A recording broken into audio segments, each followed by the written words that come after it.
What's going on, friends? My name is Tanner McGrath, and I cover Major League Baseball here at the Action Network. Happy Thursday. It's a really good Thursday slate in the Major League Baseball world. A lot of afternoon games, a lot of games that start and end before the Thursday night football game, which is critical during this time of year.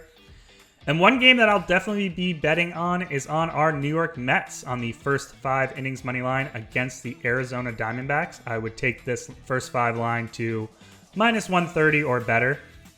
And it's all because of Kodai Senga, a guy that I was completely wrong about. I thought that his questionable command, lack of control, and walk rate would eventually sink him in his rookie season.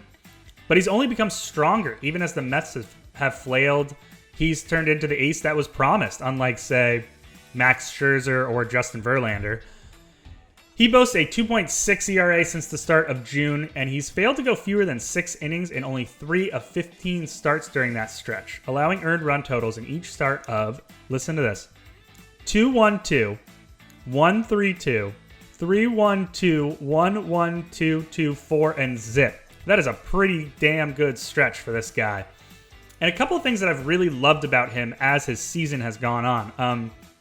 Obviously, he's striking out batters like crazy. 108 over his past 90 innings, primarily from that ghost forkball, the pitch you've heard all about.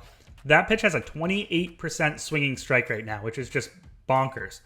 He's really lowered his walk rate. His walk per 9 has come down to 3.1 since the start of June, which is way better than his, I believe it was north of 6 in the first half. Meanwhile, the stuff plus on his fastball has remained elite. 108, he keeps it high and hard, which makes the rest of his arsenal even better. And while I do really like Arizona starting pitcher Merrill Kelly, I think he's clearly overvalued. His 3.1 ERA is backed up by a 4.1 expected ERA. And one of the things that worries me most about him is that he's a fastball changeup pitcher, where his changeup plays right off the fastball.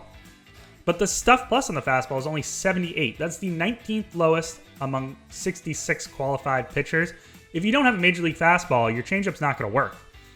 So I think that hitters are eventually going to figure that out and start to catch up to that fastball, and then he's going to start getting crushed again.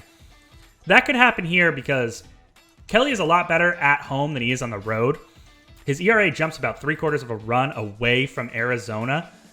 And for what it's worth, Kodai Senga, his home ERA is over a run lower at Citi Field than away. He has a 2.5 ERA in Queens and a 3.7 on the road.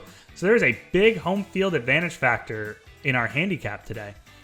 Also, and this might be surprising, I give New York a slight lineup advantage here. Over the past month and against right-handed pitching, the Mets have a top 10 lineup by WRC+.